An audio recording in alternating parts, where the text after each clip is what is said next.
Assalamualaikum warahmatullahi wabarakatuh. Innal hamdalillah nahmaduhu wa nasta'inuhu wa nastaghfiruh wa na'udzu billahi min syururi anfusina wa min sayyiati a'malina. May yahdihillahu fala mudhillalah wa man yudlil fala hadiyalah. Asyhadu an la ilaha illallah wahdahu la syarikalah wa asyhadu anna Muhammadan abduhu wa rasuluh. Allahumma sholli ala Muhammad wa ala alihi washabihi ajma'in. Amma ba'du. Qala Allah Ta'ala fil Qur'anil Karim, a'udzu billahi minasy syaithanir rajim. Yarfa'illahu alladhina amanu minkum waladhina utul ilma darajah. Qala Rasulullah sallallahu alaihi wasallam, thalabu ilmi faridatun ala kulli muslimin wal muslimat. Sadaqallah wa sadaqar Rasul. Alhamdulillah kita panjatkan puji syukur kehadirat Allah SWT di pagi hari ini. Walaupun cuaca cukup dingin, Alhamdulillah jenengan masih segar bugar dipanggilkan oleh Allah untuk datang ke majelis talim ini. Mudah-mudahan niat karena Allah Ta'ala sehingga tercatat menjadi amal soleh panjenengan sedoyo. Amin ya robbal alamin. Salawat dan salam semoga tetap tercurah pada junjungan kita Nabi Muhammad Sallallahu Alaihi Wasallam. Semoga tercurahkan pada keluarganya, para sahabatnya, para pengikutnya, mudah-mudahan termasuk kita semua. Amin ya rabbal alamin. Ibu-ibu sehat setia Bu? Alhamdulillah. Bapak-bapak nggih sami nggih Pak, sehat nggih Pak? Alhamdulillah, wah, bisa tersenyum ceria ini pagi yang ceria. Alhamdulillah. Senyum memang sedekah, jangan pelit-pelit biar kita awet muda. Okay? Amin. Baiklah, yang hormati, ini saya kajian sudah setahun yang lalu, Bu. Saya ingat bulan Maulud dulu, ini bulan Maulud lagi ini. Jadi ngisi pengajian setahun sepisan, Mas.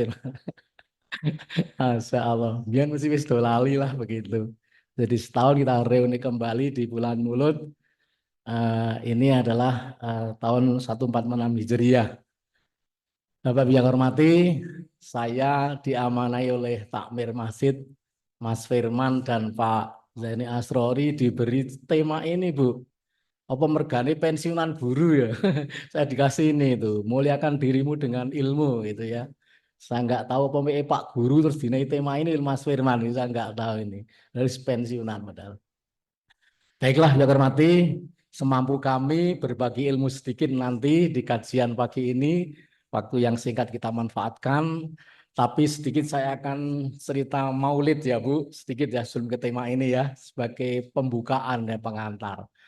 Ibu-ibu yang kami hormati, ini kemarin jalan macet ya Pak, ditutup kan, nyong kaget, nyong akate pon kliwon, pon macet nih, ternyata saya kliwon, nggak ditutup, sekarang udah lancar begitu, karena peringatan maulid. Maulid Nabi memang ya tidak dianjurkan sekali ya artinya dalam peringatan itu. Tapi kalau membaca sirah nabawiyah itu wajib. Sirahnya itu penting untuk melihat. Maka sedikit saya akan bernostalgia ini. Ini biar kita lebih kuat bagaimana mengikuti Kanjeng Nabi. Ini pernah di tahun 78. Saya masih SMA, Mas. Mas Firman sudah lahir belum? 78.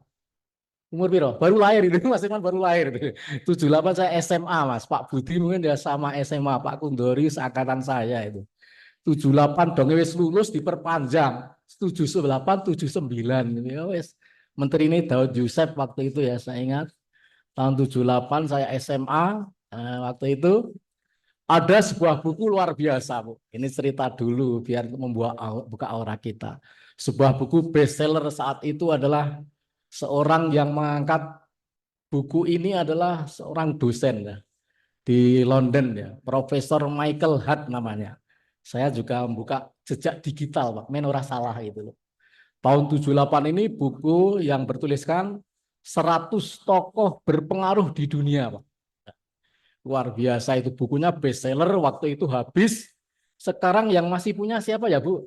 Angkatan saya 78 SMA. Mungkin beli buku waktu itu. Terus saya masih kagungan, betul. 100 tokoh orang berpengaruh di dunia. Nah, ternyata Michael Hart ini apa, Bu? Mendudukkan Rasulullah ranking 1. Nomor satu dari tokoh-tokoh yang hebat di dunia ini. Nah, padahal dia seorang sarjana astrofisika. Nek sarjana fisika kudune ranking siji Einstein toh. Iya toh? Einstein, dua Isaac Newton, tiga Thomas Edison misalnya begitu. Tapi tidak. Dia secara jujur padahal non muslim. Dia mendudukkan Rasulullah Muhammad Sallallahu Alaihi Wasallam nomor satu, number one, Pak. Ketika dia membuka seminar di London, sedang mengadakan seminar gitu ya, ceramah di depan para mahasiswa, dia dilecehkan, dia diejek. Dalam bahasa Wonosobo ngopo DE Nabi Muhammad kok nomor siji gitu ya dalam bahasa Wonosobo kita. Kenapa mendudukkan Muhammad ya sebagai nomor satu tokoh berpengaruh di dunia? Itu ada tiga alasan yang luar biasa. Ketika dilecehkan oleh mahasiswanya, ketika ceramah di depan universitas itu, maka dia menyampaikan yang pertama apa? Dia mengangkat sebuah firman Allah. Muhammadur Rasulullah. Walladzina ma'ahu as-sidda'u 'alal kufar ruhama'u bainahum. Dia Muhammad itu di tahun 611 berani memproklamirkan dirinya Muhammadur Rasulullah. Muhammad adalah utusan Allah. Karena di wisuda Gusti Allah mengumumkan dirinya di hadapan orang-orang pejabat-pejabat kafir Quraisy waktu itu. Kemudian waladina ma'ahu dan orang-orang yang bersama dia asyida'u 'alal kufar, tegas terhadap orang kafir, ruhama bainahum, tetapi berkasih sayang sama orang beriman. Masya Allah, Bu. Jadi tahun 611 ini kira-kira usia Nabi pinten, Bu? Halo. Saya nanti bawa voucher belanja loh, Bu. Nah, ini harus mendengarkan itu. Tenang aja nanti. Suryamat, Bu, Suryamat. Biar lihat Suryamat kita itu. Oke. Kira-kira umur pinten Nabi Muhammad tahun 611. 40 tahun. Apal tanggal lahirnya berarti ya. 571 12 Rabiul Awal. Kurang sedino ya, Pak. Ngisuk peringatannya. Tahun 611 Nabi adalah umur 40 tahun pas. Michael Hart ini tentunya mengadakan sebuah riset, Pak. Risetnya 28 tahun, Pak, menurut buku itu. Wah, suwe itu, Pak. Mungkin datang ke perpustakaan Medina, ke Riyadh, kemana-mana, kemudian audiensi kepada koresponden yang banyak tentunya para ahli. Nggak tanggung-tanggung itu, 28 tahun risetnya. Alasan yang pertama apa? Karena dia adalah berani mengumumkan bahwa dirinya adalah seorang nabi. Nah, kemudian berikutnya, Bu, ketika Nabi mengumumkan, yang percaya berapa orang, Bu? Mungkin pernah baca sirohnya. Nah, ini pembukaan saya di muludan sih ini ya. Sebelum tema ini muludan dulu. 5 menit muludannya. Gimana, Bu? Berapa orang yang percaya ketika Nabi mengumumkan dirinya Muhammadur Rasulullah? Berapa orang? 4 orang, Bu. Wah, pernah dengar di kajian Panti Asuhan ya? Di YouTube saya sudah ada itu. YouTube saya sudah ada sudah diputar di RPS sebenarnya. Ya. Jadi ada hanya 4 orang, Bu, yang percaya. Pertama siapa? Istri Nabi tercinta. Siapa? Siti Khadijah. Dia mempercayai bahwa memang Muhammad adalah utusan Allah. Yang kedua, sahabat terdekat beliau, Bapak-bapak. Abu Bakar As-Siddiq jujur membenarkan bahwa jenengan seorang nabi. 2 orang pemuda yang tidak tanggung-tanggung. Seusia Mas Alflas, bukannya Mas Fauzan ini. 2 pemuda siapa, Pak, kira-kira? Ali bin Abi Thalib dan lupa Zaid ya. Dua orang ini adalah tokoh pemuda yang mengakui Muhammadur Rasulullah. Bapak yang hormati, hari ini kita pahami, kita peringatan Maulud, tapi kita sirah nabawiyah harus selalu baca. Karena sekarang agama sudah banyak godaan, sinkretisme, campur aduk hak dan batil, ya kan?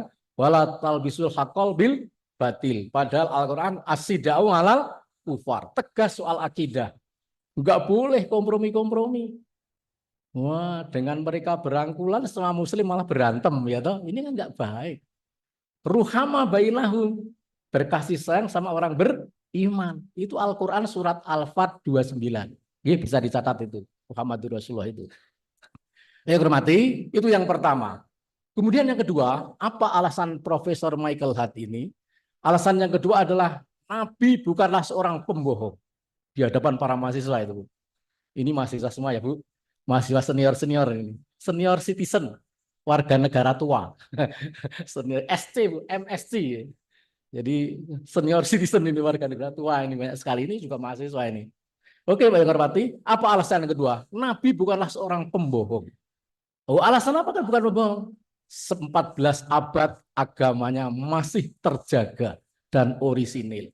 Kalau dia seorang pembohong akan hilang, kebohongannya akan tampak. Gimana Pak? Leres gimana? Empat masih orisinil Pak. Sampai sekarang 14 abad yang lalu sekarang agama Islam masih orisinil yang dibawa beliau. Maka karena Nabi diberi sifat apa? Sidik, jujur. Sejak sebelum Nabi aja digelari Al-Amin, dapat dipercaya gitu loh. Jujur ya amanah, ya tabligh ya fatonah. Itu Nabi ini yang bulan Maulud itu yang harus dipegang itu. Bagaimana kita jadi pengurus yang amanah, yang cerdas, tapi berkomunikasi pinter, tetapi juga pandai menyampaikan dan jujur dalam melaksanakan amanah ini. Itu ya Bu, itu yang kedua. Jadi Nabi bukan pembohong. Yang ketiga Bu, apa alasan Profesor Michael Hart? Yang ketiga adalah kesetiaan jamaahnya. Luar biasa. Kalau ada orang yang melecehkan Nabi, jenengan bagaimana Pak? Setia membela Pak? Setia ini awan banget. Setia benar Pak? Setia. Nabi Muhammad dilecehkan, dibuli-buli. Pasti kita akan bangkit Pak. Nabi kita itu. Kesetiaan zamannya luar biasa. Kalau ada orang berani melecehkan Nabi, dimanapun dikejar. Pernah terjadi di Indonesia, Arswendo Atmowilopo. Seorang koresponden sebuah majalah ya, malah redaktur ya. Ketika membuat ranking tokoh terbesar di dunia itu, Rasulullah ranking 11 lah. Di Indonesia. Di dunia ranking siji, neng Indonesia ranking 11. Kolak-walik toh Pak. Nah itu, sing disurvei sopo ya. Nah ini persoalannya itu. Pernah sehingga Arsin itu pernah masuk penjara karena melecehkan Kanjeng Nabi. Itu. Tapi waktu itu kekuasaan yang memang berpihak kepada kita. Nah, gimana bisa orang yang melecehkan Nabi, melecehkan agama ini bisa dipenjara? Ibu yang hormati, itulah 3 alasan. Mulutannya di mau tok nggih pun cukup. Jadi mudah-mudahan dengan 3 poin ini menyemangati di bulan Maulid ini kita benar-benar kembali kepada Rasulullah kalau ingin selamatnya hidupnya dunia dan akhirat. Sekarang masuk materi ya Bu. Oke Bu yang hormati, ini mulai dulu dengan ilmu, kita mulai sedikit berbagi ilmu. Kalau Pak Guru itu ada pretest Bu, ada pretest sebelum pembelajaran itu ada prasyarat ya Pak Bud ya, ada prasyarat motivasi ya. Ini saya ringan-ringan mawon gitu loh. Saya mau ringan-ringan saja ini. Bagaimana respon orang-orang yang mulia dengan ilmunya? Ini sederhana mawon nggih. Jadi kalau ketika bersin, Bu, responnya pripun nek nong bersin, Bu? Aksinya bersin, jepret gitu. Alhamdulillah. Wah, akhlaknya sudah terbentuk ya. Begitu orang jepret, alhamdulillah. Respon yang berikutnya Bapak gimana, Pak? Ya kamu Allah. Ibu-ibu mana, Bu? Ya fikumullah. Kok indah sekali ya Pak dalam Islam. Kalau neng keluarga kaya ngono kan keluarga sakinah mawaddah warahmah ini. Ya enggak? Hanya bersin saja sudah saling doa. Ini. Jadi apa reaksi? Karena orang punya ilmu. Ya karena punya ilmu. Apalagi orang telah belajar dengan ilmu kesehatan dan kedokteran. Ketika bersin itu Pak, kata dokter, itu adalah mengeluarkan partikel-partikel jelek Pak, termasuk virus-virus flu jenengan. Bu, nek jenengan mboten iso wain pripun rasane? Pripun? Nganti ngematke srengenge suwe banget sih. Ora jebret-jebret. Udah guyu wis tau ngalami lho. Nganti ngematke srengenge men cair gitu loh. Nek cair kan jebret gitu ya. Nah, itu menurut penelitian Bu, ketika wine itu mengeluarkan partikel-partikel jahat termasuk virus-virus flu itu. Dan kita tahu bersama bahwa ketika bersin itu jantung kita berhenti. Jebret itu jantungnya mandek. Nek mandek berarti apa Pak? Mati. Mati sedelet itu, jedet itu. Nek kebablasan rak yo basalam toh. Nah itu. Makanya apa? Begitu jebret jatuh berarti alhamdulillah urip meneh awake dhewe gitu loh. Sederhana Pak. Ini orang respon orang berilmu seperti itu. Bagaimana mengkaji terhadap agama Islam luar biasa Pak. Ini ketika bersin. Yang kedua, Bapak-bapak, ini pretest mohon maaf ini. Bagaimana ketika melihat kebesaran ciptaan Allah, Pak? Masya Allah, subhanallah. Ayo, Masya Allah, luar biasa itu Gunung Sindoro, Cumbing. Masya Allah, ibu-ibu cantik-cantik banget ini gitu ya, Pak. Masya Allah, lautan begitu luas. Tanpa ada batas kalau lautannya, begitu. Nah, Ini reaksi kita, respon orang-orang yang punya ilmu seperti itu. Ini sing enteng-enteng mawon. Nah, sekarang bagaimana Bu kira-kira menjadi orang yang sukses? Ini ibu-ibu pengusaha sukses. Wah, sukses, dagangan laku laris. Gimana Bu responnya? Alhamdulillah, Allahu Akbar gitu ya Bu. Luar biasa. Dagangannya mugi laris Bu. Nah, amin, amin. Ya, doa, tak doain Bu. Ya. Kemudian berikutnya, bagaimana nah, orang kan hidup kadang sedih gembira, kadang susah, kadang sedih. Bagaimana kalau tertimpa musibah Pak, Bapak-bapak? Innalillahi wa inna ilaihi rajiun. Mari belajar sederhana tapi 24 jam Islam gitu loh. Ya, hal seperti itu, okay? Ketika musibah kita otomatis mendengar kematian ya innalillahi wa inna ilaihi rajiun. Kita adalah milik Allah, kepadanya lah kembali. Berikut Bu, ini yang adab juga saya singgung di sini Bu. Soal antrian ini di Indonesia tertib mboten? Halo, tertib mboten? Merdeka jare mboten berebutan ya Pak. Masya Allah. Kulo kelingan tahun 2009, antrian yang Arafah rebutan loh Pak. Padahal jamaah haji loh. Soal panganan ternyata bisa rebutan. Di Mina itu Bu, karena prasmanan loh. Keri dewi untuk kerupuk tok ya. Terapopo wis dinikmati. Itu bisa terjadi. Tapi kebanyakan orang Indonesia itu. Nah ini. Soal antrian ini adalah butuh kesabaran dan peradaban. Ini yang memanfaatkan seperti Jepang. Itu sebenarnya ilmu itu pelajaran adab dulu Pak ternyata. Bukan ilmu adab dulu. Bagaimana beradab kita ya, akhlak kita itu ternyata innama itu liutami makarimal akhlak ini benar. Aku diutus semua untuk menyempurnakan akhlak dulu, baru diisi ilmu gitu loh. Sehingga di sekolah-sekolah itu adab perlu diajarkan Pak, bagaimana beradab, berilmu, kajian dan sebagainya. Oke, antrian siap sabar Bu. Oh nek niki mboten antrian BLT nek ibu-ibu mboten fangsane ya mboten nggih. Masyaallah. Jadi antrian dalam apa saja lah, misalnya di rumah sakit dan sebagainya. Nah, yang terakhir Bu enteng-enteng. Ketika mau tidur bagaimana aksinya? Gimana Bu? Nah, ajeng bubuk jenengan secara Islam gimana? Oh, wudu dulu. Aja leres. Baru wudu napa? Nah, sholat witir dulu kalau anu biasa Abu Bakar lakukan itu ya. Nanti malam kalau sholat tahajud tanpa witir, itunya udah itu bisa. Kemudian mapan, nebai dan sebagainya nanti di belakang kita sampaikan.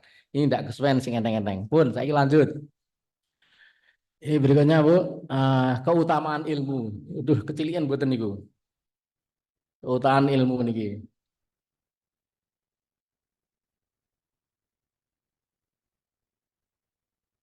Tadi sudah saya sampaikan ada 1, 2, 3, 4, 5, 6, 7, 8 ya.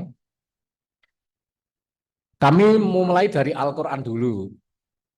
Orang yang berilmu itu akan ditinggikan derajatnya oleh Allah Taala. Surat Al-Mujadilah ayat 11. Tadi satu mukadimah saya, A'udzubillahi minasyaitonirrajim, yarfa'illahu alladzina amanu minkum walladzina utul ilma daraja. Ini akan diangkat oleh Allah di antara kalian orang-orang yang berilmu dan beriman beberapa derajat. Al-Mujadilah 11 ini yang pertama. Dan biar hormati, kita ketahui bersama bahwa ajaran Nabi yang pertama juga ilmu karena turun surat Al-Alaq. Iqra, bacalah. Ini terkait dengan ilmu, bacalah. Dan ajaran Nabi juga mulai dari yang sederhana. Ayat-ayat juz amma toh Pak, yang turun di Mekah, di Makkiyah itu kan juz amma Pak. Qul huwallahu ahad, Allahu an-nas, termasuk Iqra bismi rabbikal ladzi khalaq. Jadi barang yang sederhana. Tapi dimulai dengan belajar itu sekalian. Nah, maka untuk ini Allah akan meninggikan derajat orang yang berilmu ini dan yang beriman di antara kita semua. Kemudian dulu Kiai Ahmad Dahlan juga sama Bu. Ahmad Dahlan itu belajar dari sederhana Bu. Dia belajar dari Rasulullah. Dia belajar itu dari ayat-ayat yang sederhana. Surat Al-Asr misalnya.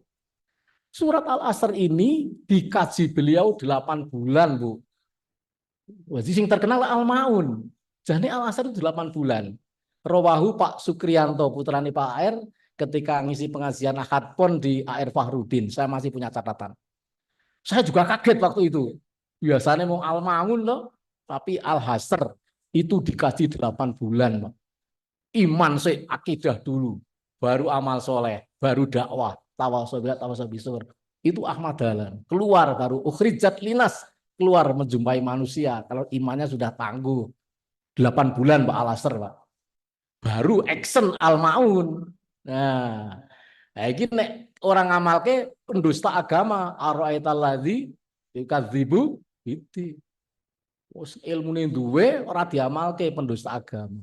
Maka action Ahmad Dahlan ini. Nah, Kiai Ahmad Dahlan ini termasuk orang yang banyak tilas wa asarohum.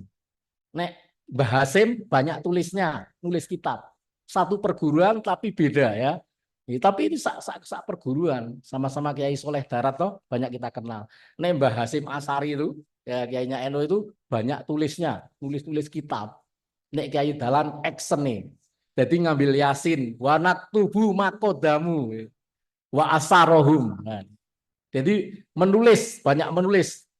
Karena nanti akan ditulis yang dikerjakan oleh Allah. Dan Ahmad Dahlan wa asarum, wah digabungin hebat sekali itu Pak. Ini sehingga pelajaran tentang ilmu ini dari sederhana dulu. Kiai Dahlan dari itu akhirnya berubah menjadi sebesar ini. Kayu hormati berikutnya kita ke sabda Nabi. Pernah Rasulullah bersabda, aku kota ilmu pengetahuan dan Ali adalah pintunya. Itu Bu. Ketika sabda Nabi ini didengar kaum Khawarij, kaum Khawarij itu kaum sempalan sekte Ali bin Abi Thalib. Jadi sempalan dari sahabat Ali yang dia membangkang karena tidak setuju dengan perjanjian di perang Siffin waktu itu. Maka dia keluar dari kelompok Ali bin Abi Thalib. Ketika mendengar sabda Nabi ini dia ya iri dan dengki loh. Ali adalah pintu Kanjeng Nabi Muhammad begitu. Maka kaum Khawarij ini ngetes Ali bin Abi Thalib. Dari tesnya ini Bu. Tesnya adalah begini. Wahai Ali, mana yang lebih utama antara ilmu dan harta? Begitu Bu. Ada 10 sebenarnya, saya di sini tulis hanya 6. Yang pertama, jawaban Ali apa Bu? Ilmu adalah warisan para nabi dan rasul, sedangkan harta warisan Korun dan Fir'aun. Ini sahabat Ali loh, ini sahabat begitu. Ya nek hartane nggo amal jariah yo tidak seperti Korun, berbeda. Ini jadi monggo di alus sendiri ya begitu. Ya. Tapi ilmu warisan para nabi dan rasul jelas. Rasulullah meninggalkan warisan ilmu buat kita semua. Kemudian yang benar itu ya. Kemudian yang kedua, apa yang lebih utama antara ilmu dan harta wahai Ali? Kemudian Ali menjawab, ilmu semakin dikeluarkan semakin bertambah. Betul Bu? Itu oke kan jadi jariah ya Bu, akan berada menjadi jariah. Nek harta dikeluarkan makin berkurang, makin habis. Benar ya kata-kata Ali ya, betul. Nih jawaban yang kedua. Wah, ini kaum Khawarij nggak berhenti, langsung memberi pertanyaan terus. Kemudian tanya lagi, mana yang lebih ilmu dan harta wahai Ali? Yang ketiga Ali menjawab, ilmu yang menjagamu, sedang harta engkau yang menjaganya. Betul Pak? Nanti gue anjing gue arang ya toh, gue jogo omah dan sebagainya. Nah ini. Jadi ilmu akan menjaga kalian. Seorang yang ahli pendekar tapak suci bisa menjaga dengan ilmunya. Tapi harta jenengan sing jogo. Ilmu akan juga Pak Dewi. Maka hari ini Masya Allah di Masjid Al-Arqam jenengan tolabul ilmi bersama-sama.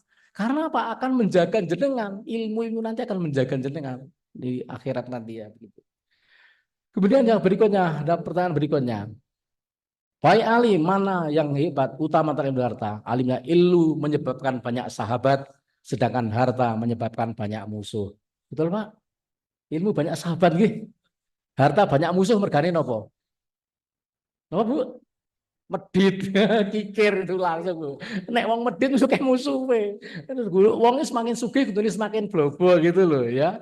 Nyah-nyoh begitu. Oh nek banyak begitu, banyak sahabat juga orang yang berharta Pak. Ini fatwa sahabat ahli. Jadi, Pak yang hormati, ilmu banyak sahabat, tapi harta banyak musuh nek enggak hati-hati. Tapi kalau kita bisa berbagi, juga banyak sahabat. Ini loh caranya begitu. Kemudian yang berikutnya, ilmu akan mendapatkan syafaat di hari kiamat, sedangkan harta akan diapa Bu? Dihisap. Hisapnya pripun? Dari mana? Untuk apa? Min aina ngopo? Jadi ilmu enggak jadi syafaat Pak ilmu. Tahu kalau Nabi Muhammad disebut Sallallahu Alaihi Wasallam punya ilmu jadi syafaat kan? Iya, ini sederhana mawon. Maka di bulan Maulud jangan pelit-pelit dengan baca salawat. Kata Ustazah Eva di sini ya pernah ngajarkan. Nabi meminta kepada Allah orang-orang yang punya iman sekecil biji sawi sampai dimintakan Allah, ya Allah ini umatku masih ada yang masuk neraka, sujud tersungkur di hadapan Allah agar mendapatkan syafaat Nabi. Nabi Muhammad luar biasa Bu, juru selamat ya. Ketika dulu roh-roh kita ya menghadapi lapor Nabi Adam ditolak, aku raiso memberi syafaat ke Nabi Musa, raiso datang ke Nabi Muhammad dimintakan ampunan dosa tangan. Gitu ya Bu. Jadi akan mendapatkan syafaat Bu. Kalau punya ilmu dapat syafaat di hari kiamat maupun di dunia ini, pertolongan dari Allah. Kemudian yang kedelapan, orang yang berilmu tergolong ulil albab. Dan bagaimana meraihnya? Nah, tadi sudah sebagai mukadimah, thalabul ilmi faridatun ala kulli muslim atau muslimin wal muslimat. Menuntut ilmu itu wajib atas setiap muslim, laki-laki dan perempuan. Ini hadis riwayat Ibnu Majah. Ini baru pengantar Ibu. Oke. Berikutnya kita keutamaan ilmu sudah ya. Sampun terkawin. Mangki di-share ya Pak. Nanti di-share ya insyaallah. Nah, dasarnya ini Al-Mujadilah ayat 11. Ibu yang hormati, tadi ayatnya yang saya sampaikan ini yarfa'illahu alladzina amanu minkum walladzina utul ilma darajat. Niscaya Allah akan meninggikan orang-orang yang beriman di antaramu dan orang yang diberi ilmu beberapa derajat. Ibu yang hormati, tadi sudah saya sampaikan di depan bahwa Rasulullah dulu mengajarkan ilmu dari hal yang sederhana, dari surah Al-Alaq Bu. Iqra bismi rabbikal ladzi khalaq. Bacalah dengan asma Tuhanmu yang menciptakan kamu. Hari ini kita membaca bersama-sama. Bapak yang hormati, kemudian dari surat ini kita ngaji sekarang ke ulil albab. Ini di surat Ali Imran 190. Sebenarnya ulil albab ini di mimbar sini sudah dibahas oleh dua narasumber. Satu Kiai Haji Dr. Andes Haji Jumari, waktu itu membahas surat Ar-Ra'd ayat 19 sampai 23. Di sana tertulis keluarga-keluarga yang bisa reuni di surga. Saya masih ingat catatan. Kemudian Ustazah Eva baru aja kemarin kalau nggak salah, ulil albab dalam Al-Quran itu 16 besar. Disebut 16 kali dalam Al-Quran. Beliau sudah membahas sampai 7 atau 8. Hari ini saya satu ayat saja Mas, satu ayat saja. Baru mongso ilmu sidik ya saya oke. Gitu. Jadi ini saya ngambil surat dari Ali Imran ayat 190. A'udzubillahi minasyaitonirrajim. Inna fi khalqis samawati wal ardi wahtilafil laili wan nahar la ayati li ulil albab. Sesungguhnya dalam penciptaan langit dan bumi dan silih bergantinya malam dan siang terdapat tanda-tanda bagi orang yang berakal atau ulil albab. Siapa ulil albab? Nah, asbabun nuzulnya dulu. Ini ada sebab turunnya. Ini saya buka-buka nuzul. Cilik-cilik nggih, kula waos mawon. Dalam satu riwayat dikemukakan bahwa orang Quraisy datang kepada orang Yahudi dan bertanya. Wong Quraisy seneng takonan, Bu.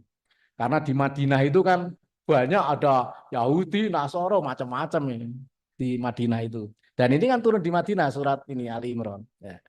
Kemudian orang Quraisy datang ke Yahudi. Wahai Yahudi, mukjizat apa yang dibawa Musa kepada kalian? Sinten Bu nek ditanya ngoten niku. Mukjizat apa sing diberikan Musa? Napa Bu? Tongkat, tongkatnya Nabi Musa bisa membelah laut merah ketika dikejar Fir'aun itu tongkat Bu, gampang tiling. Tongkat Nabi Musa itu bisa membelah laut merah. Jenengan yang sudah sana umroh haji melihat laut merah itu luas Bu, dibelah jauh bisa terbelah. Melihat sana aja nggak kelihatan, tapi dengan tongkat Nabi Musa menjadi sebuah jalan. Kemudian dijawab oleh orang Yahudi adalah tongkat dan tangannya yang terlihat putih bercahaya. Kemudian orang Quraisy bertanya kepada kaum Nasoro, mukjizat apa yang dibawa Isa kepada kalian, gitu ya. Kemudian mereka menjawab orang-orang Nasrani, ia dapat menyembuhkan orang yang buta sejak lahir hingga dapat melihat, menyembuhkan orang yang berpenyakit sopak dan menghidupkan orang yang mati. Betul Bu? Ini mukjizat Nabi Isa. Tetapi datang kepada Nabi Muhammad beda pertanyaannya Bu. Orang Quraisy ini sembrono ini ya. Kemudian datang kepada Nabi Muhammad. Wahai Muhammad, coba berdoalah kepada Tuhanmu gitu. Nah, untuk apa itu? Agar gunung sofa itu menjadi gunung emas. Iya, pertanyaannya raya beda dewi sembrono tadi itu. Nah, mujizat apa namanya? Jadi Al-Qur'an gitu kan selesai. Tapi nyeleneh orang kafir Quraisy sembrono li ngetes Nabi Muhammad. Jal kayak gunung sofa dadekno emas. Wah, lah yo Nabi Muhammad juga manusia biasa atau Bu? Bukit sofa gede mboten, Bu? Gede ngumpul-ngumpulan wong pirang-pirang ora cukup. Sofa itu gede apa dengan marwah luwih gede meneh. Kon dadekke emas, Pak. Oh, gawe masa HP angel itu. Akhirnya Nabi Muhammad juga memohon kepada Allah, ya Allah ini umatku minta seperti ini ya Allah. Akhirnya Allah ratus datik emas indah. Tapi Allah apa mengatakan? Menurunkan surat Ali Imran ayat 190 ini.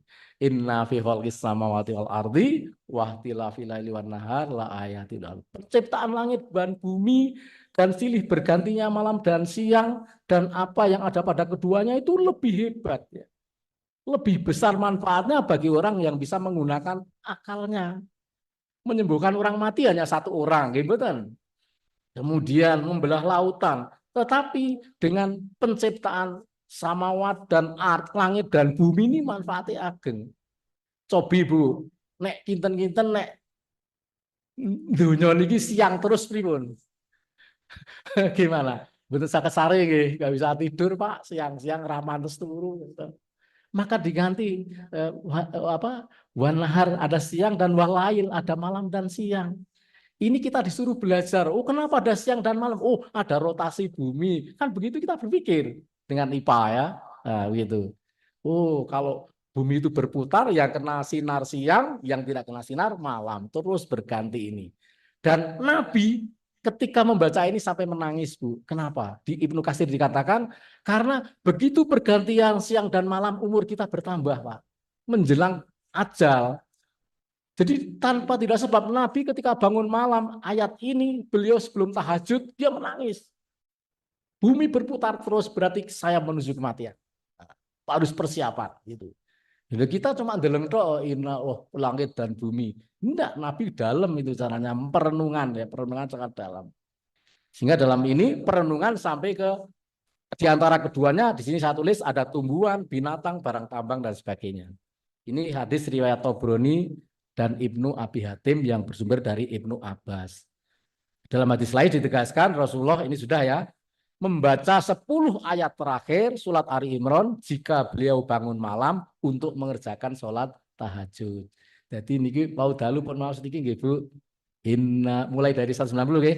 Inna fi khalqis samawati wal ardi wa ikhtilafil laili wan nahar la ayati ulil albab. Begitu Bu. Allazi nayadzurunallaha qiyama wa qu'uda wa ala junubihim wa yatafakkaruna fi khalqis samawati wal ard rabbana ma khalaqtaha dzabatila subhanaka fakina adzabannar. Nanti rampung ayat 200 Kanjeng Nabi biasa di kalau itu Bu. Oke. Nah, ini ayatnya ini. Ya, walaupun kita baca.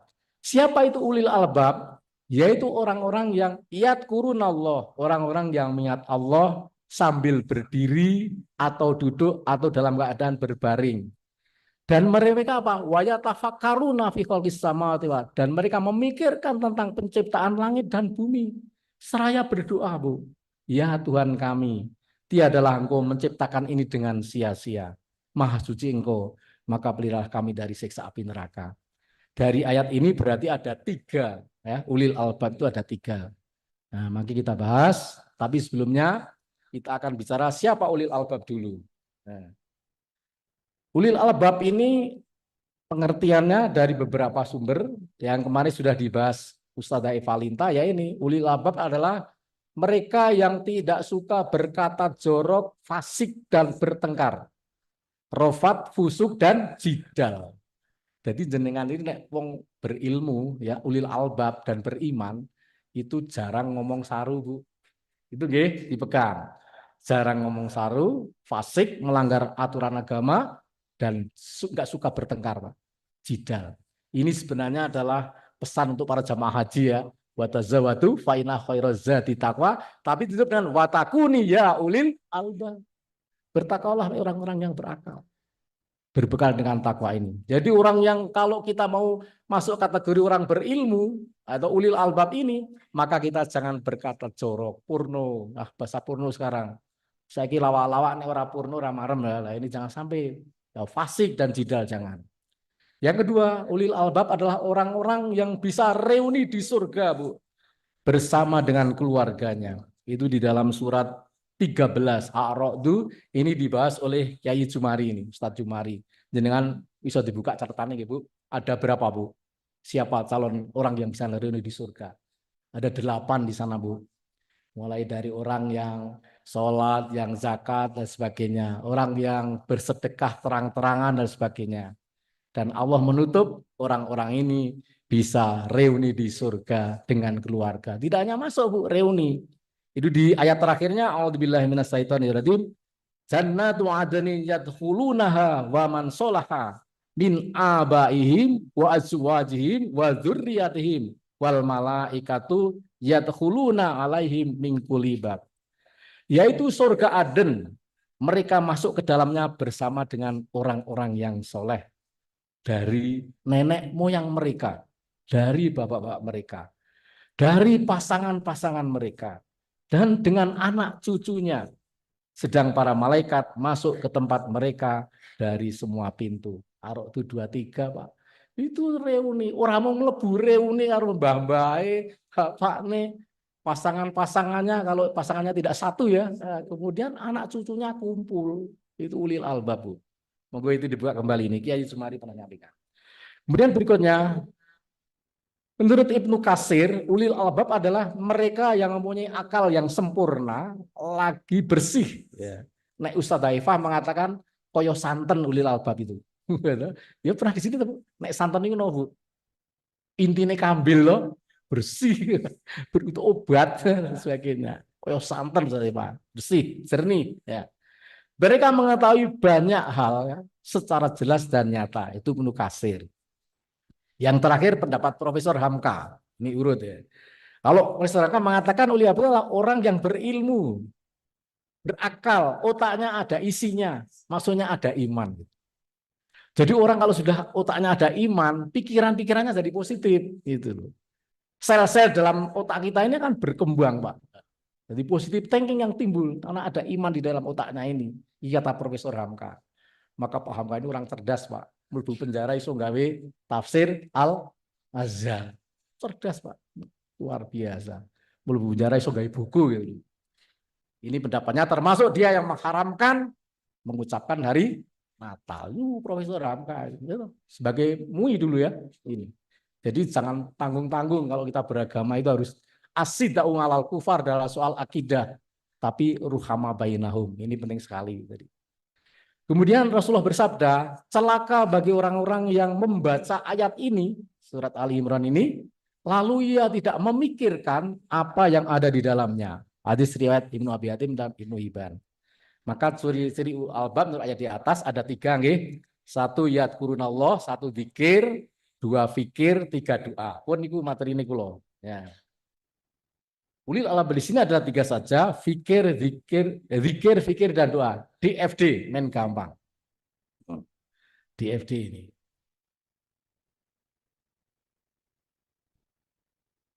Oke, bisa kita lihat.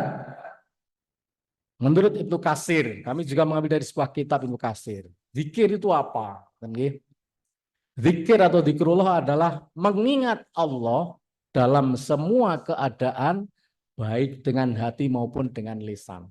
Jadi zikrullah itu mengingat Allah setiap keadaan menurut Ibnu Katsir itu.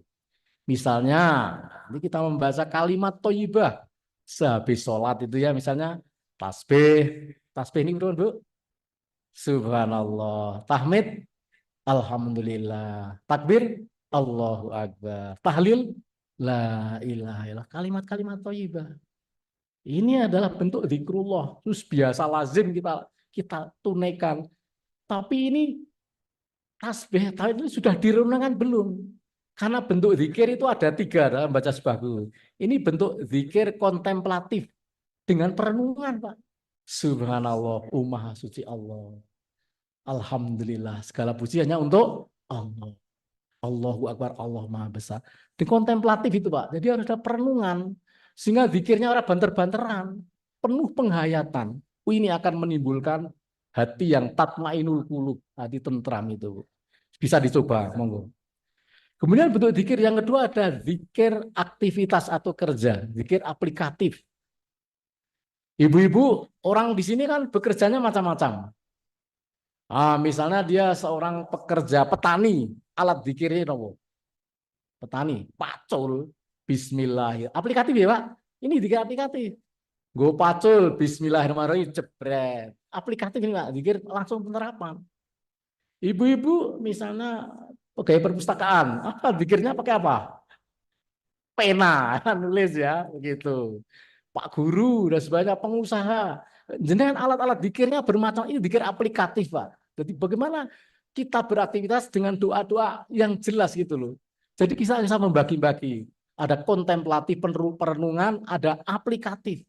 Dan aplikatif itu luar biasa loh Pak. Bisa kita 24 jam, mau tidur itu tidak lupa berdoa. Ini aplikatif Pak. Yang terakhir pertanyaan saya. Nenek zikir antisipatif singkonya nopo Mas Irman? Jadi zikir nih gue persiapan mbok mengko misalnya gimana Mas? Gak apa-apa diskusi aja sambil tanya jawab. Misalnya isi nom pinter dari tak takoni. Nek antisipatif zikir sing kaya ngapa itu nih? Memang tidak saya tulis di sini. Gimana Pak? Kira-kira Pak? Apa Pak? Dungo nopo misalnya sing gojo-gojo gitu loh. Ketika naik kendaraan, antisipatif enggak itu? Subhanalladzi sahorolana hadza wa makuna lahu mukrinin wa inala ila wariba lamun qalib. Itu kan antisipatif, Pak. Mbok dhewe ora iso nglakokke. Gusti Allah ngatur, jenengan duit nabrak ora sido. Antisipatif itu, Pak. Jadi memang di dalam agama Islam luar biasa. Ada kontemplatif, ada apa dan ada antisipasi. Jenengan tadi berangkat doanya gimana, Bu? Ayo, gimana? Bismillahi tawakkaltu la haula wala quwwata. Tetep ndonga antisipatif itu, Pak. Ya mbok ora ditulung Gusti Allah kesandung barang ora ngerti. Ini jadi bentuk-bentuk zikir ini harus kita pahami secara ilmu sehingga kita itu genah gitu loh. Oh yo, belajar agama dengan ilmu. Jadi menjadi mudah aplikasi ini bagaimana kita zikir secara antisipatif. Banyak sebenarnya dalam agama Islam itu Masya Allah Bu, golek cacate iki angel. Semua aktivitas ada doanya, gitu kan? Arep turu ono dungane, maem ono, kabeh komplit banget, Pak. Jenengan belajar Al-Qur'an dikeluwengi ketemu kabeh engko, Pak. 30 juz. Iki penting kabeh engko bunderane gabung, Pak. Masya Allah. Jadi itulah kita belajar, Bu. Zikir ya. Yang pertama, ini untuk kasir. Kemudian yang berikutnya, mendirikan sholat. Ini juga bagian dari zikrullah. Ini dalam surat Toha ayat 14. A'udzubillahi minasyaitonirrajim. Innani anallahu la ilaha illa ana fa'budni. Gimana berikutnya? Wa aqimi sholata li dzikri. Innani anallahu. Aku ini sungguhnya ada Allah. La ilaha illa ana. Tiada Tuhan selain aku. Fa'budni. Maka sembahlah aku. Wa aqimi sholata li dzikri. Tegakkan sholat. Dirikan sholat untuk mengingat aku. Berarti sholat juga bentuk zikir, Pak. Mulanya zikir kudu eling, ampun sholat ngalamun kan gitu ya Bu ya. Sholat malah ngalamun, jare zikir malah ngalamun. Jadi sholat itu bentuk zikir, awal sampai akhir kudu ngincim. Carane ngeten men orang ngalamun. Nek sholat maghrib 3 rakaat, misale 2 rakaat ngalamun, rakaat terakhir jangan ngalamun gitu. 100% ya angel kok Bu, ya ampun guyu tenan niku. Subuh 2 rakaat. Apa rakaat pertama nang glambang, rakaat kedua diincim, kudu kusuk sing rakaat kedua. Ojo nganti entek-entekan Bu. Babar blas salat 2 rakaat ilang kabeh. Jangan sampai. Salat itu wakimi salat ali dzikri. Salat itu nyata panjenengan. Lha itu harus belajar. Karena apa? Salat itu miniatur perjuangan, Bu. Perjuangan sholat itu berjuang untuk khusyuk itu buatan gampang. Tapi ya ampun patah semangat, tetap berjuang. Wong sing dinilai usahanya atau prosesnya menjadi khusyuk begitu. Jadi saya kira itu ya hormati. Jadi bagaimana kita ini bahwa sholat ini juga bentuk zikrullah ya Bu, menurut Ibnu Katsir. Sehingga sabda Rasulullah juga mengatakan, sholatlah dengan berdiri, jika kamu tidak mampu maka lakukan dengan duduk. Jadi qiyama wa qu'uda wa ala junubin. Nek ora iso lungguh ya tidur, ya kamu lakukan dengan berbaring. Hadis Bukhari Muslim. Ini sudah tafsir dari Ali Imran ya malah langsung ini. Itu saya kira untuk ini. Terus manfaat zikir ini napa kita Bapak-bapak. Halo. Napa manfaat zikir? Ya, hati menjadi tentram. Alladzina amanu tatmainul qulubuhum bidzikrillah. Allah bidzikrillahi tatmainul qulub. Orang-orang yang beriman itu dengan berzikir hati menjadi tentram. Wong urip niku mung golek tentram to, Bu? Nggih ta mboten? Ya mesti golek tentram alam donya kok susah. Bahagia, ceria gitu loh, nggih. Meninggal ya tersenyum gitu.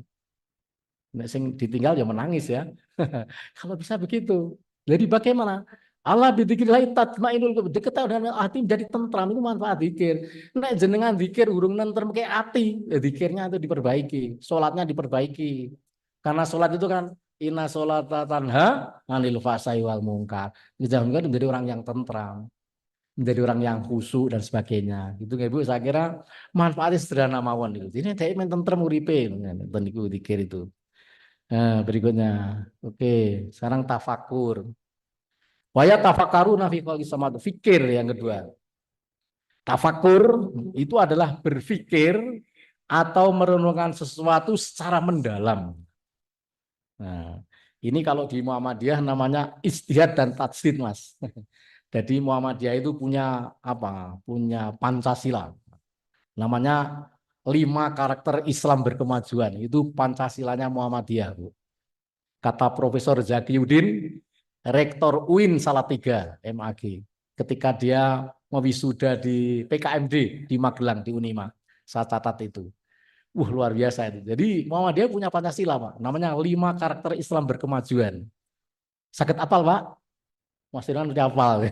Satu, hidup harus berdasarkan tauhid. Oh, dasarnya Pancasila Muhammadiyah harus bertauhid yang benar. Wong Muhammadiyah harus asih suro kok wedi, misalnya ya. Oh, nggak boleh tauhidnya belum bener itu misalnya itu. Ini yang sederhana saja gitu. Nah, yang kedua apa? Berdasarkan Quran dan Sunnah.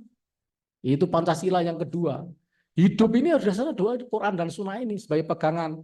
Nanti tidak lanta dilu abada, tidak tersesat selamanya kalau berpegang dengan kitabullah wa sunnatur rasul. Ini Pancasila yang kedua Muhammadiyah. Kemudian yang ketiga apa? Ijtihad dan tajdid, berpikir, merenung.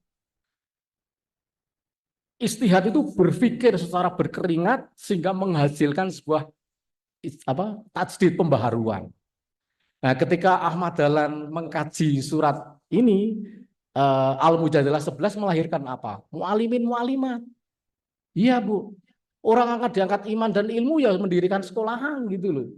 Betul-betul dipraktekkan oleh Ahmad Dahlan. Sampai sekarang tersimbutan mu'alimin mu'alimat. Masih, Bu? Oh, itu kenal Ahmad Dahlan. Ya Alhamdulillah kami ya berbagi kenikmatan anak-anak saya masukkan sana, Bu. Mu'alimin mu'alimat. Saya golek ilmu gitu loh. Nah, waktu itu saya masih di SMP Muhammadiyah. Kapan yo SMP Muhammadiyah itu punya mualimin mualimat gitu. Karena ajeng ujian nasional kan saya mesti ikut rapat wali murid di mualimat dan mualimin. Ngunai untuk ilmu tak tularkin yang SMP Muhammadiyah itu. Saya waktu itu ditularkan di Muhammadiyah.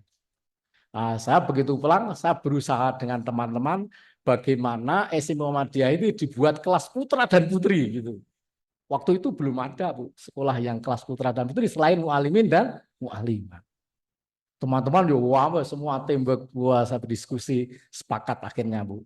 Sekarang tesih putra dan putri, Bu, SMA Muhammadiyah 1 jelas beda ya, Bu ya. Nah, gitu. Yang jelas beda bukan SD Muhammadiyah tok, Pak Firman. Saya promosi ini. Jelas beda SD Muhammadiyah Sudagara. Bukan, Bu?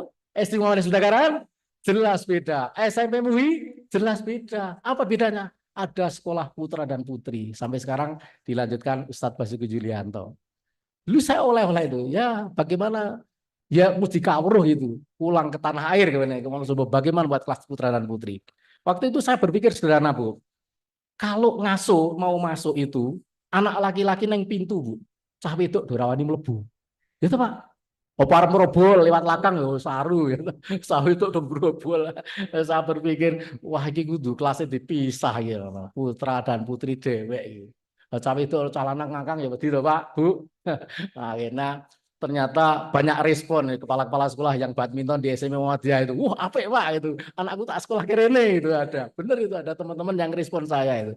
Karena aula SMA itu gue badminton ya Pak. Kepala-kepala di sana dulu. Ya, dulu Pak Afif barang pernah badminton di sana dia bilang Pak Bupati itu. Waktu itu untuk bagaimana kita mengembangkan sekolah itu. Betul Pak.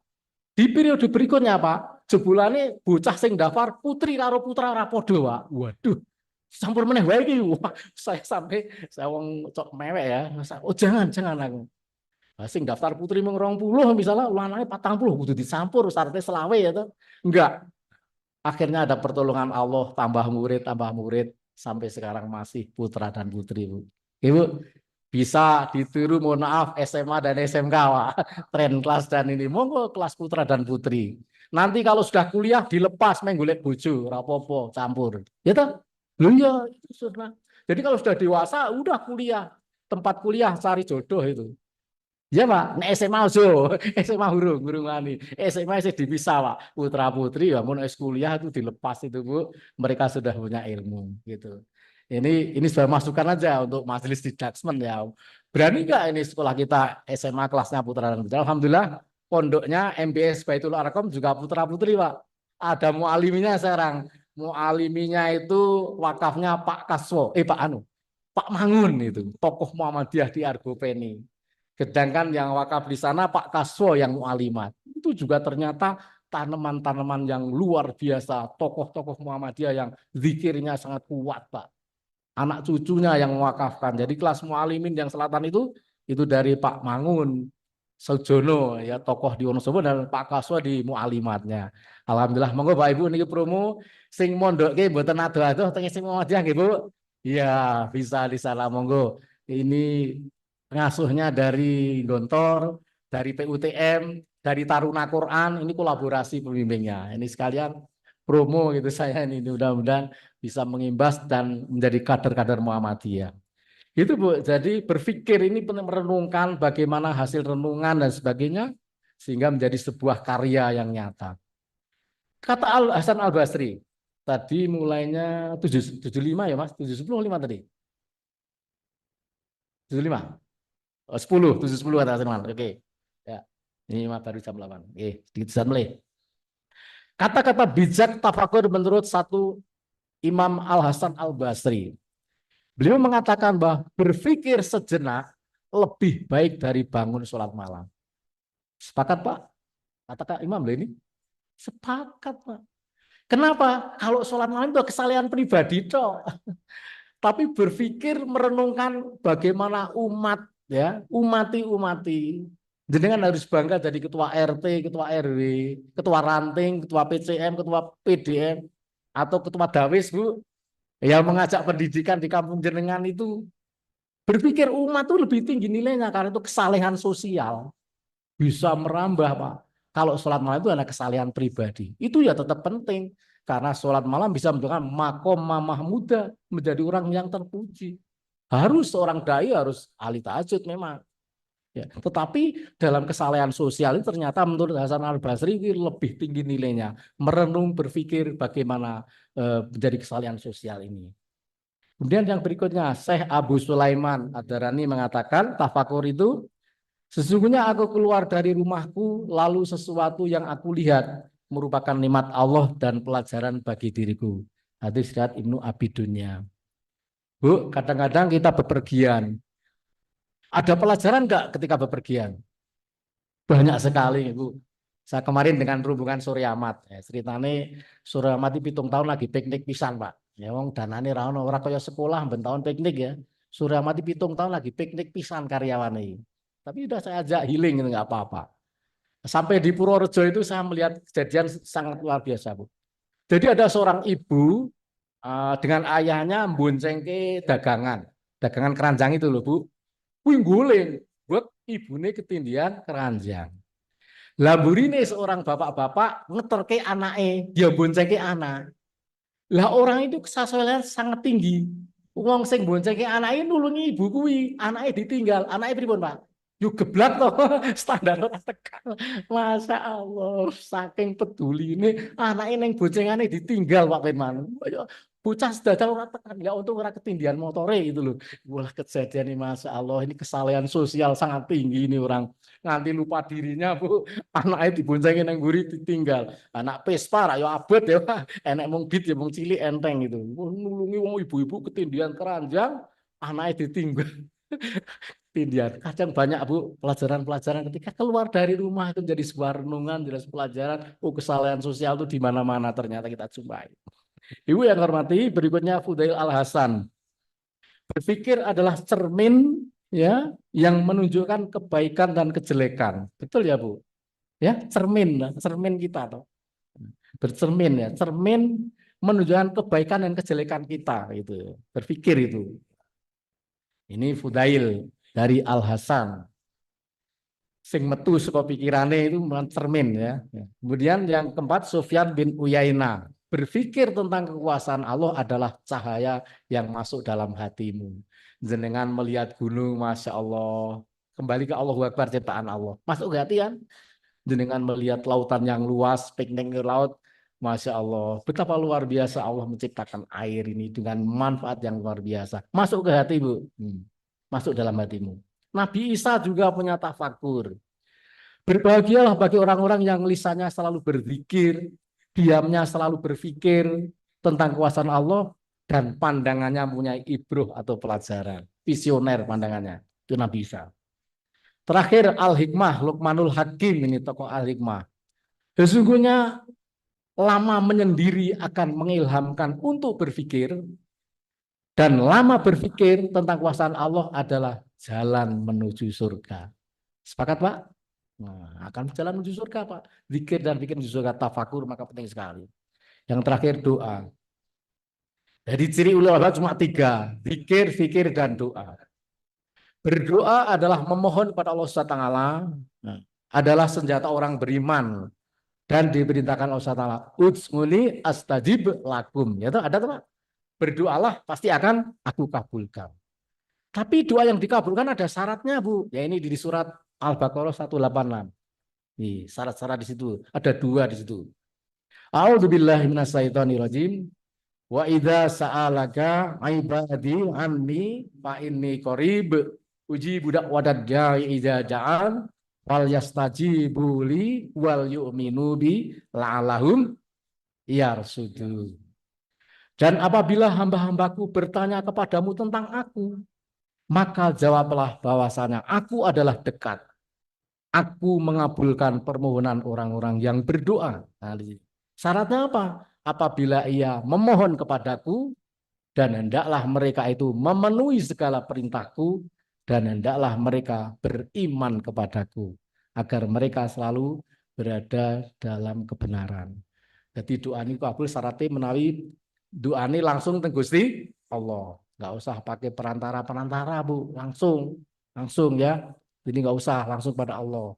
Yang kedua syaratnya iya kanak butuh dulu. Napa niku? Nyembah dhisik, ojo njaluk. Ya, baru wa iya nasta'in. Hendaklah memenuhi perintahku. Nah, kemudian yang berikutnya tapi syaratnya harus iman kepadaku. Niku syarat terkabulnya doa. Maka kita perlu ikhtiar bagaimana di 3 menit terakhir ini menguatkan zikir, fikir, dan doa atau DVD ini. DVD ini harus kita upayakan bagaimana kita mentafakuri Al-Quran. Pertama, bagaimana terjadinya alam semesta ini. Wah, ini nggak selesai memang bisa dikali lain. Yang kedua, saya akan berbicara tentang mikrokosmos, yaitu tubuh manusia ginjal. Ini Bu, penutupnya ya. Proses terjadinya tata surya kita ini teori kan Laplace ini ya. Ini adalah dulu bumi tata surya kita ini hanya sebuah kabut seperti ini. Teorinya ini. Nah, teori nebula Laplace mengatakan bahwa seorang filsuf Jerman ini disebutkan oleh di Laplace 1796. Teori sering dengan teori kan Laplace. Teorinya dijelaskan bahwa jagat raya ini terdapat gas yang kemudian berkumpul menjadi kabut dan nebula. Gaya tarik menarik antar gas ini kemudian membentuk kumpulan kabut sangat besar berputar cepat. Dalam proses putaran sholat ini materi kabut bagian katulistiwa terlempar, memisah dan memadat. Bagian yang terlempar ini kemudian menjadi planet-planet dalam tata surya. Ini tata suryanya, Bu. Ini biar berpikir aja kita. Dewek biyen ki sak keluarga. Tata surya ini satu keluarga. Matahari, 9 planet adalah satu kumpulan dulu itu, Bu. Dewek saged bayangke di titik ini kita ada di bumi ini enggak begitu besar ya. Earth ini yang ada hijau-hijaunya. Nah, ini kita enggak begitu besar di sini. Jadi misalnya neraka dibangun di Jupiter bisa enggak ini, Pak? Hah? Turah gone, Pak. Jannah itu sama wal ard. Jadi seluas langit dan bumi. Gusti Allah gawe swarga ning Jupiter ini bisa, Pak. Nek bumi ini kebak itu loh. Ini kita bisa berpikir alam semesta ini di Venus juga besar ini. Nerakanya di Venus ya atau di apa? Masalah, Pak. Jadi ini dulu adalah satu keluarga tata surya ini. Maka tata fakaru bagaimana bisa langit dan bumi ini yang hormati. Maka dalam ini sebelum ini ya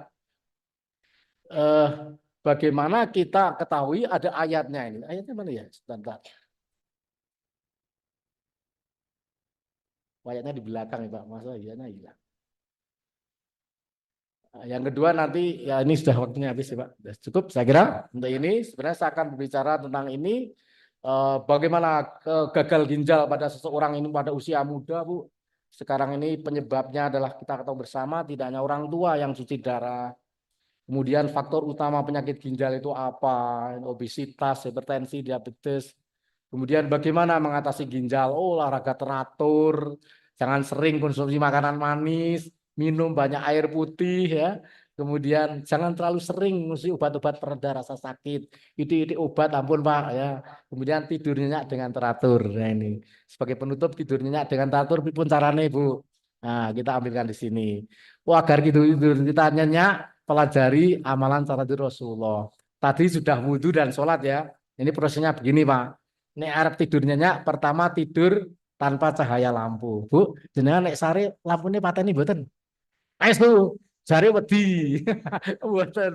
Kudu dipateni menurut dokter ada hormon-hormon yang luar biasa itu. Tidur miring ke kanan. Awalnya tok nek mangke ajeng bulang balik kita terserah betul nopo-nopo. Awalnya harus miring ke kanan, mujur ngalor, latihan mati. Miring kanan mujur latihan mati, dipane dijuri ngalor sisan itu. Latihan mati tidur itu. Latihan mati.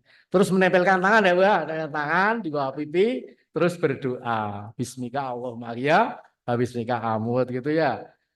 Kemudian disarankan, nek berdoa urung turu ya maca lainnya. Surat Ali Imran terakhir, Al-Baqarah terakhir, Al-Mulk terakhir zikir subhanallah nanti lah hilang, nanti terus hilang. Ya, terus disarankan jangan posisi tengkurap, Bu. Itu enggak disarankan. Terus jangan lama terlentang. Nopo niku sebabe ndak ngorok itu nek terlentang itu miring gitu. Wis tua-tua mesti seru-seru itu. Grajine seru-seru wis tua-tua ya. Pemene wetenge gede-gede ya. Itu saya pernah bareng orang luar Jawa tidur itu. Wah, grajine sinso itu gede banget itu. Ya pernah itu ketika ngeterke anak nginep di Mualimat bareng luar Jawa kayak banget itu. Oke, tidak lalu terentang, tidak banyak begadang gitu ya. Kemudian tidur lebih awal selepas sholat Isya. Ini saran-saran sederhana ya. Nah, kemudian terakhir ini Imam Syafi'i mencari ilmu butuh kecerdasan, semangat sabar, bersungguh-sungguh perlu biaya. Dan ini nek ono mengatakan sekolah Muhammadiyah larang berarti sedekah kurang nih. Perlu biaya. Nek semakin mahal itu semakin sedekah oke Bu, gitu ya. Nah, bagaimana bisa sekolah bisa hidup kalau tidak dengan biaya? Belajar dengan ustaz. Bagaimana meningkatkan iman mengkaji ayat Allah. Oke, ini doanya niki. Good, sarang-sarang penutup doa terakhir. Enggak. A'udzu billahi minasyaitonir rajim. Rabbana innana sami'na munadiya yunadilil imani an aminu bi rabbikum fa amanna. Rabbana faghfir lana dzunubana wa ghafiranna sayyi'atina wa tawaffana ma'al abrar. Iki donga men husnul khotimah Bu. Wa tawaffana ma'al abrar. Semoga husnul khotimah ya Bu. Amin. Bapak Zela juga sekalian begitu. Ini sebagai penutup, alhamdulillah sudah selesai. Nah, ini saya sudah cukup dan ada voucher yang mau saya bagi Bu. Sabar ya Bu. Oke, yang pertama, cari dulu ini. Sabar nunggu voucher betul. Halo, 2 menit. Nah,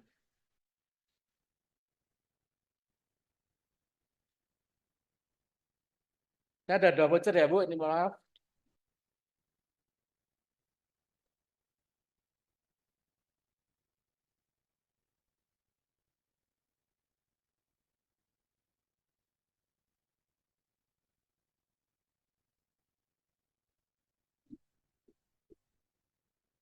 Tes satu.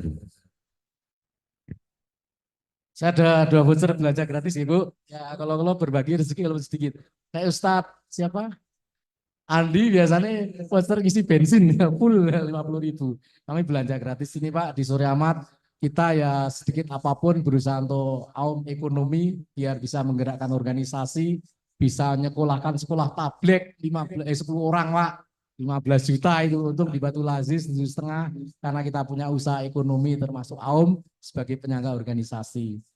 Ini monggo satu pertanyaan buat Bapak dulu ini Pak. Coba sebutkan ciri-ciri ulil albab dalam surat Ali Imran kalau wow Pak. 3, monggo. Alhamdulillah, terima kasih. Monggo Pak Hasan ke depan. Ini buat anu Pak, buat laporan ke Surya Mat. Mohon maaf. Tolong dipotongin Mas. Itu laporan toko. Ini yang panjang itu.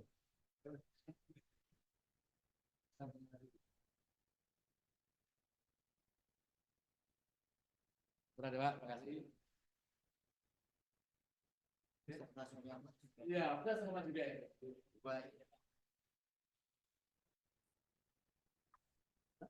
Aduh aja, kalau tambah banyak 50 banyak dari 100. Iya, itu kan jalannya apa sih Pak jalannya Pak? Berikutnya Ibu-ibu, pertanyaan gampang ini. Di mana ya kantor pusat Suryamat? Letaknya di mana Bu? Wah, Allah, Bu. Langsung sudah kan, mangga Bu. Alamnya itu ngertos ya Bu, mangke melampah ngitan, terus nriko wonten apa? Varia terus ngidul nggih Bu. Ah niku. Monggo Bu. Nggih. Oh, masa foto ya wis maaf. Istri masak nuwun. Pakai belanja itu hanya 50.000 gratis. Nanti belanja sana ditambah beras jadi 100.000 ya Bu ya. Jadi tidak hanya minyak, tambah yang lainnya. Yang terakhir saya punya buku ini Bu. Nah, ini Bapak dari Kubulir Hutan. Ini kebetulan apa banyak bukunya. Terus sebentar. Oh ini nih. Saya punya buku ini Bu, masih segel. Ini bagi Bapak Ibu yang mungkin bermuhammadiyah belum mantap itu. Sebuah buku ciri keunggulan paham agama Muhammadiyah. Ini pernah dibahas Kiai Haji As'ari Muhadi kemarin ya. Ini yang membuat adalah Dr. Haji Ali Tirgiro MAG, Majelis Tabligh PWN Jawa Tengah. Ini mudah-mudahan kena orang yang Muhammadiyah udah mantap gitu loh. Sehingga dengan ini semakin mantap gitu loh. Maka pertanyaan terkait dengan ini, boleh Ibu, boleh Bapak ini. Kebetulan saya punya 2. Saya beli ketika pengajian Ramadan di UMP Purworejo. Saya udah beli ini. Lah kemudian istri saya kemarin sekolah tabligh beli ini lagi. Oh, ini tak kasihkan ini biar dia berbagi. Pertanyaannya apa? Monggo ala Ibu, cepat-cepatan nih. Sebutkan 5 karakter Islam berkemajuan. Pancasilanya Muhammadiyah. Wow. Iya, Pancasila ini Muhammadiyah itu apa nih? Ibu Aisyah itu Bapak boleh. 5 karakter Islam berkemajuan. Islam harus maju. Wah, betul itu Pak. 3 mawon pun 5 Pancasila ini telu tak kerdil wis. Telu. Ya Bu, napa? Ya, terima kasih Bu dari Win ya. Monggo. Tauhid berdasarkan Quran Sunnah, Istihad dan Tajdid. Lainnya Fasotiyah, yang kelima Rahmatalil alamin. Monggo Bu. Masih segelan loh Bu, tenang ini. Terima kasih yang hormati. Mohon maaf segala kekurangan dari kami karena kebutuhan dari kami dan literasi. Semoga Ibu pulang penuh keberkahan, hidup sehat, jasmani rohani, semuanya berhadap Allah dalam keadaan husnul khotimah. Amin ya rabbal alamin. Astagfirullahaladzim. Assalamualaikum warahmatullahi wabarakatuh.